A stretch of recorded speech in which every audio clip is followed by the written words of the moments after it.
내가 나아가는 이 작은 걸음이 비록 좁은 보폭이지만 다름이 끌림이 아니기에 뿌려지는 걸음이 되어 돌아오겠지 틀림없으니. 독사 그 첫 번째 시간, 오늘은 의학 얘기를 해볼 겁니다. 의학 중에서도 우리 동아시아의 전통의학에 대해서 얘기를 해볼 텐데요. 동아시아 전통의학, 여러분들은 어떤 생각을 가지고 계신가요? 어렵죠? 한의원? 보약? 그런 거 생각하시나요? 처음부터 한번 생각해 봅시다. 우리가 만약에 손에 상처가 생겼다. 손에 상처가 생겼다. 뭐 칼에 베일 수도 있고 가시에 찔릴 수도 있습니다. 그러면 어떻게 하죠? 아마도 입으로 가져갈 거예요. 이렇게 그래서 뭐 침을 묻히거나 뭐 빨거나 또는 뭐 다른 손으로 상처난 부위를 꾹 누를 거예요. 사실 배워서 안다기보다는 무의식적으로 또는 선천적으로 아는 거죠. 아이들이 보면 모르는데도 다치면 똑같이 그렇게 한단 말이에요. 누가 가르쳐 주지도 않았는데. 뭐 원숭이도 아마 그 비슷한 행동을 할 것 같습니다. 자, 그렇다면 최초의 인류도 아마도 이 비슷한 행동을 취했을 거라고 생각이 됩니다. 의학의 시작, 여기서부터 출발하는 것이 아닐까요? 자, 우리가 선사시대에 살고 있던 어떤 한 사람이 있다고 생각을 해봅시다. 어느 날 그 사람이 들판에 나가서 나무 열매랑 어떤 이름 모를 풀들을 막 채집하고 있었어요. 그런데 그 사람이 손을 베었어요. 다쳤어요. 평상시처럼 한쪽 손으로 상처난 손을 꾹 눌렀어요. 꾹 눌렀는데 평소와 다르게 덜 아파요. 그리고 피도 빨리 멎어요. 왜 이랬을까? 아마 현대인들이라고 한다면 방금 이 사람이 채집했던 풀이나 나무 열매나 여기에 지혈이나 진통작용을 하는 어떤 성분이 들어있을 것이다 라고 생각할 수 있을 거예요. 그런데 이 원시인은 그런 내용을 몰랐겠죠. 그런데 이것이 한 번, 두 번, 세 번 반복되면 그 원시인도 그 풀이라고 하는 것이 진통작용과 지혈작용이 있다는 것을 깨닫게 되겠죠. 당연할 겁니다. 자, 하지만 비슷한 경험이 이제 반복되면서 치유에 도움이 되는 지식이 축적이 될 것이고 치료 효과가 있는 풀, 즉 약초를 채집하고 저장하기 시작을 했을 것입니다. 그러다가 인류가 농경을 시작하게 되겠죠. 농경을 시작하면서부터는 약초를 이제 직접 재배하는 단계, 거기까지도 나아가게 될 겁니다. 그래서 오랜 선사시대가 끝나고 역사시대가 시작될 즈음이 되면 우리 인류는 수백 가지의 약초를 사용할 수 있는 그런 정도 단계까지 올랐다라고 우리가 생각해 볼 수가 있을 것입니다. 아무튼 병이 있고 또 병을 고치려고 하는 노력이 있었고 또 그 노력이 실제 치유 효과가 있었고 의학은 이렇게 서서히 출발을 했던 것입니다. 인간은 생물이죠. 생물이기 때문에 아플 수밖에 없어요. 병이 생길 수밖에 없어요. 그리고 병이 생기면 당연히 병을 치유하기 위해서 노력을 했겠죠. 끊임없이 노력을 합니다. 그것은 약초를 통한 것 외에 실제로 외과적인 그런 치유도 있었어요. 우리 그 옛 가야 지역에서 보면 이 두개골에 구멍 뚫린 그런 두개골이 많이 발견이 돼요. 그런데 이 두개골, 구멍 뚫린 두개골이 이 가야 지역에서만 나오는 것이 아니라 전 세계적으로 굉장히 많이 출토가 되고 있습니다. 이 구멍 뚫린 두개골 뭘까요? 뭐냐면 두통 치료인 거예요. 머리가 너무 아프고 또는 정신이 나가서 사람이 오락가락할 때 그런 사람들을 치유하기 위한 외과적인 수술법이었다. 이렇게 많은 의학자들이 추정을 하고 있습니다. 여러분 한자 좋아하시나요? 안 좋아하시죠? 저도 굉장히 안 좋아합니다. 역사하는 사람이 한자 안 좋아해서 어떻게 하냐고요? 그러게 말입니다. 그 한자 중에서도 간단한 한자는 몰라도 복잡한 한자들은 여러분들이 특히 더 어려워하실 텐데요.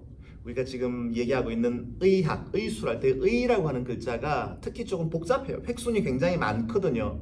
다니시다 보면 병원, 의원 뭐 한자로 쓰인 간판이 덜어 있는데 한번 떠올려 보시면 될 거예요. 아마 복잡한 글자가 떠오를 텐데요. 이 의라고 하는 글자를 하나하나 뜯어보면은요, 우선 상자가 있어요. 상자. 그 상자 안에 화살촉이 들어있어요. 그리고 그 옆에 창이 들어있습니다. 창. 전쟁할 때 던지는 창. 그리고 그 아래에 술이라고 하는 글자가 들어있어요. 이 여러 개의 글자가 합쳐져 있는 것이 의라고 하는 한자입니다. 그럼 왜 이 의라고 하는 한자에는 화살촉이, 창이, 술이 들어가 있을까요? 그 이유는요, 우선 화살촉이나 창은 상자 안에 담겨 있는데 상처 부위를 째거나 찌르는 데 쓰는, 오늘날로 치면 메스인 거예요. 수술용 도구인 거예요. 그 수술용 도구를 담고 있는 상자, 그리고 그 아래에 술은 뭐냐면 약물이라고 생각하시면 됩니다. 약물. 그래서 이 의라고 하는 하나의 글자에 불과하지만 그 안에는요, 화살이나 창 같은 것으로 상처 부위를 수술하고 술과 같은 약으로 또 병을 치료한다는, 지금 내과와 외과의 치료법을 아우르고 있는 그런 글자가 바로 의라고 하는 한자인 거예요. 그런데 말입니다, 이 의라고 하는 한자뿐만 아니라 모든 한자가 오늘날과 같이 고정이 되고 확정된 것은 한나라 이전이에요. 그 이전에는요, 지역에 따라서 시기에 따라서 한자의 모양이 조금씩 달랐습니다. 의라고 하는 한자도 그 이전에는 모습이 조금 달랐는데요, 특히 위에 화살촉이나 창 같은 경우는 크게 다르지 않았는데 밑에 술이 들어갈 자리에 술 대신 무당이 들어있었어요. 그럼 왜 무당이 들어있었을까요? 선사시대 사람들은요, 질병이나 부상 같은 것들은 다 귀신이 몸에 들어와서, 뭐 그게 귀신이 됐건 그냥 신이 됐건 어쨌든 신이 내 몸에 들어와서 배탈도 나고 팔도 부러지고, 뭐 귀신이 나를 저주했기 때문에 뭐 다치고 그랬다고 생각을 했던 겁니다. 그렇기 때문에 치료라고 하는 것이 내 몸에 들어와 있는 이 귀신을, 이 정령을 나가게 해야 되는, 이 나가게 하는 그 자체가 바로 치료였던 거예요. 치료.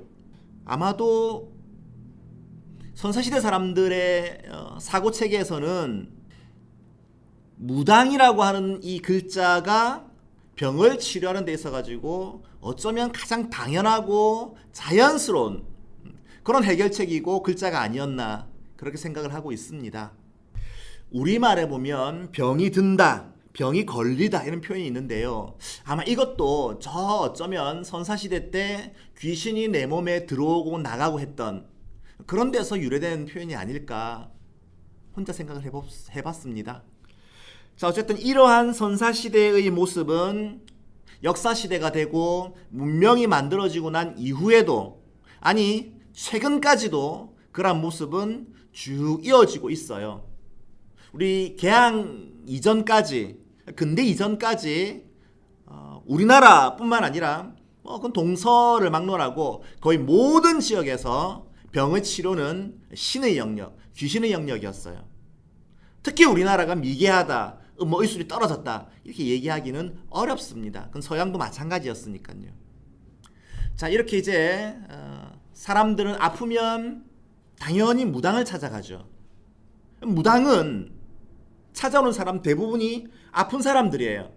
아픈 사람들만 늘 무당을 찾아오니까 무당은 대충 자기를 찾아오는 사람들 딱 보면 감이 옵니다. 아, 저 사람 어디가 아프네, 저 사람 어디가 불편해서 왔네. 왜? 늘 아픈 사람만 찾아왔으니까요. 그러다 보니까 무당도 이 환자들을 보면서 그 유형에 맞는 치료법을 자연스럽게 체득을 해 나가게 되는 거예요. 경험으로 치료법을 알게 된 거예요. 그러면서 무당도 어느 순간 헷갈리기 시작을 합니다.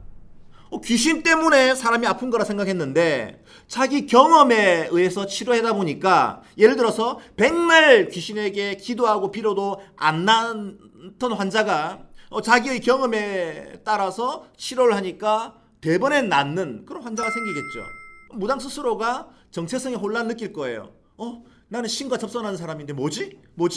내가 저 사람을 치료하는 거 보니까 내가 신인가? 헷갈릴 거예요. 무당 스스로 정체성의 혼란을 가지고 오게 되는 그런 경험들을 많이 하게 될 겁니다. 이건 그 무당 한 사람에 국한된 얘기가 아니고 그 당시에 수많은 무당들이 비슷한 경험을 했을 거예요. 그러면서 사람이 병이 들고 또 병을 치료하고 하는 것은 신이 그랬던 것이 아니라 이것도 다른 자연현상과 마찬가지 그런 현상이구나. 초자연적인 인간의 영역이 아닌 그런 것이 아니구나 라고 깨닫게 될 겁니다.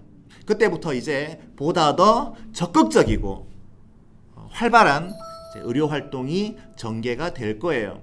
그래서 기원전 한 3, 4세기 정도가 되면 되게 많은 문명이 발달한 지역에서는 이제 질병이라고 하는 것이 비단 초자연적인 것이 아니라 자연적인 영역이다. 자연적인 현상이다. 라고 생각하는 사람들이 점점점 많이 늘어나게 되고 그래서 그에 따른 치료법들이 등장하기 시작을 합니다.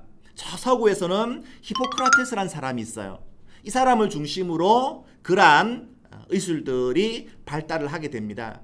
우리가 의과대학을 졸업하면 히포크라테스 선서라고 하는 걸 하게 되는데요. 왜 그렇냐면 히포크라테스 이전에는 사람을 고치고 병을 치료하는 것이 누구의 영역이었죠? 신의 영역이었잖아요. 그런데 히포크라테스 이후로는 사람을 치료하는 것 이제 누구의 영역입니까? 사람의 영역인 거예요. 의술, 의료인들의 영역인 거예요. 그래서 이 히포크라테스라는 사람이 굉장히 중요한 그런 역할을 하는데 히포크라테스 전서라고 굉장히 방대한 분량의 의학서가 있어요. 이거 히포크라테스라는 사람 혼자 쓴 거 아닙니다. 그 사람의 권위와 이름을 빌린 거예요. 그 당대에 살던 무수히 많은 의학자들의 견해들을 집대성해서 만든 것이 히포크라테스 전서였던 거예요. 그러면 서구에서만 그러한 활동들이 있었느냐? 아닙니다. 동양에서도 비슷한 시기에 그런 활동이 있어요. 자, 인도에 가면 아유르베다라고 들어봤죠? 중국도 마찬가지예요. 황제내경이라고 들어보셨나요? 황제내경도 히포크라테스 전직과 비슷한 거예요. 황제라는 사람의 이름과 권위를 빌렸는데 그 황제라는 사람이 이 방대한 황제내경이라는 책을 다 쓴 것이 아니라 동시대의 많은 의학자들이 그 이름과 권위를 빌려서 책의 이름을 지었을 뿐이고 그 내용은 그 시대의 많은 의학자들의 견해를 담고 있는 것입니다.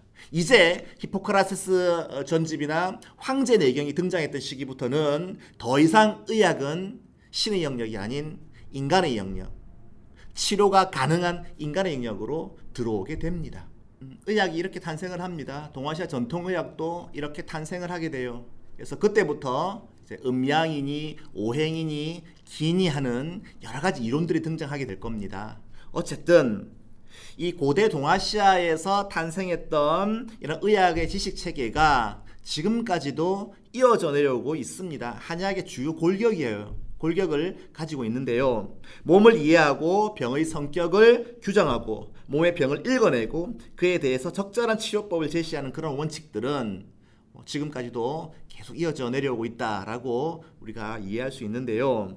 사실 2000년 전에 만들어졌던 이런 얘기들, 황제내경에서 규정하고 있던 2000년 전의 의학 지식이 지금까지도 널리 사용되고 있다라고 하는 것이 좀 의아스럽긴 하죠.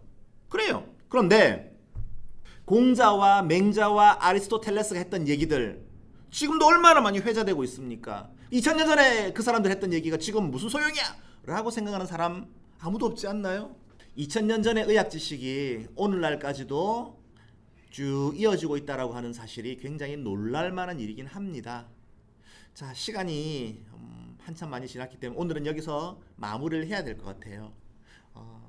이어지는 얘기들, 재밌는 얘기들이 많이 있을 것이기 때문에 서영태의 독사 다음 편도 꼭 시청을 해주시길 기대하면서 오늘은 여기서 마치겠습니다. 고맙습니다.